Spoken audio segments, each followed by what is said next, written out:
ప్రజారాజ్యం పార్టీలో ఉన్నప్పుడు మీరు చిరంజీవి గారితో ఎలాంటి సంబంధాలు ఉండేవి? చిరంజీవి గారు వాస్తవానికి ఒక పొరవడితోనే వచ్చిన నాయకుడు.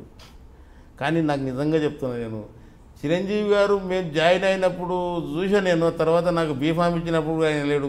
మొత్తం మీ ఎలక్షన్స్ అయిపోయి కౌంటింగ్ అయిపోయిన తర్వాత మళ్ళీ మీటింగ్ పెట్టిన ఆయన.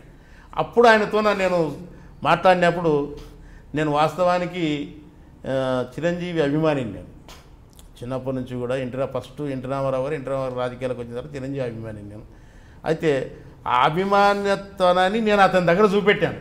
అసలు అతడు చాలా అబ్బురపడి కౌగిలించుకొని చాలా ఆప్యాయంగా మాట్లాడడం, వాస్తవానికి అందరిలో కూడా నన్ను ప్రత్యేకంగా చూసి ప్రత్యేకంగా అభినందించిన వ్యక్తి అతను.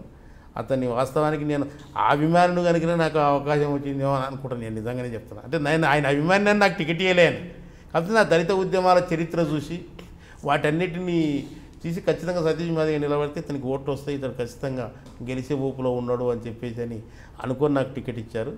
తర్వాత నేను ఆయన అభిమాని అని చెప్పేసి తెలిసింది. కానీ మంచి సత్సంబంధాలు ఉన్నంతకాలం చాలా మంచిగా ఉండడం జరిగింది. చాలా మంచి వ్యక్తి చిరంజీవి గారు. ఎంఆర్పీస్ వ్యవస్థాపక జనరల్ సెక్రటరీగా ఉన్న మీరు తర్వాత మందకృష్ణ మాదిగ గారిని విభేదించి ఎందుకు బయటికి రావాల్సి వచ్చిందంటారు? మందకృష్ణ మాదిగ గారిని నేను విభేదించలేదు.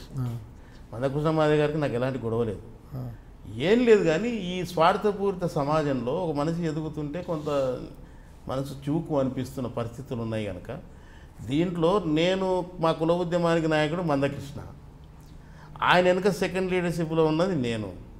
అయితే ఆల్టర్నేటివ్గా నేను పోరాటాలు చేస్తున్న సంఘటనలు ఏవైతే ఉన్నాయో, అంటే పోలీసు ఎస్పీ కార్యాలయాల మీద ముట్టడి చేయడమే కానీ, పోలీస్ స్టేషన్ల మీద ముట్టడి చేయడమే కానీ, అంటే ప్రజా సమస్యల విషయంలో నేను ఏ స్థాయి ఉద్యమాల దాకా వెళ్ళానంటే పోలీస్ స్టేషన్లను అటాక్ చేసే కాడికి కూడా వెళ్ళాను.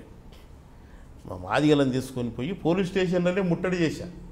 ముట్టడి చేసి మా సమస్య పరిష్కారం చేస్తావా చేయవా, ఈ దోషులను శిక్షించవా అనే స్థాయిలో నేను పోరాటాలు చేశాను.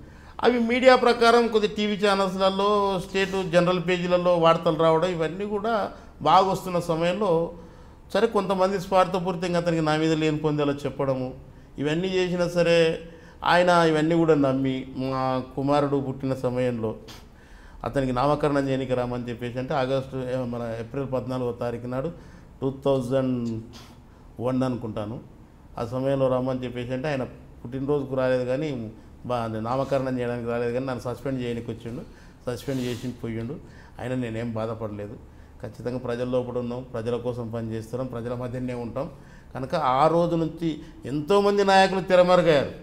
కృష్ణ మాదిగ బహిష్కరించి సస్పెండ్ చేసిన నాయకులు చాలామంది తెరమరుగారు. కానీ Satish Madiga still now live, ఖచ్చితంగా ఉంటాడు. అంబేద్కర్ ఆశయాన్ని సాధిస్తాడు. ఖచ్చితంగా లక్ష్యాన్ని చేరేదాకా మాత్రం వెనకాడికి చేసే ప్రసక్తి లేదని చెప్పి. అంబేద్కర్ ఆశయాలంటే ఎలాంటివి?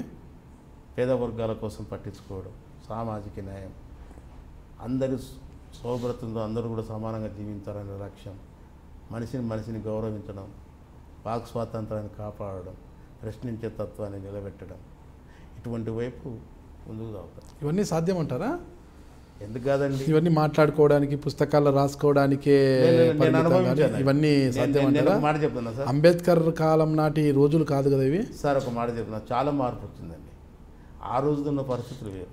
ఆ రోజు మేము నడుస్తుంటే వెనక తాటాక్ కట్టుకున్నాం, ఉమ్మేస్తే ఉమ్మేయడానికి ముంత కట్టుకున్నాం. కానీ ఈరోజు ఆ పరిస్థితులు లేవు. మారుతున్న కాలంకు అనుగుణంగా అన్ని వర్గాల ప్రజల్లో కూడా మార్పు వస్తుంది.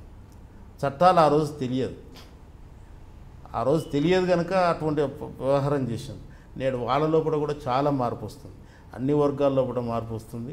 మా దళిత వర్గాల్లో కూడా చైతన్యం వస్తుంది. బాగా చదువుకుంటారు, ప్రతి ఒక్క ఇంట్లో కూడా చదువుకుంటారు కనుక ఖచ్చితంగా తొందరలోనే కులం అనేది పోదు కానీ మార్పు అనేది మాత్రం సహజం. ఖచ్చితంగా మార్పు అనేది జరుగుతుంది ఇందులో.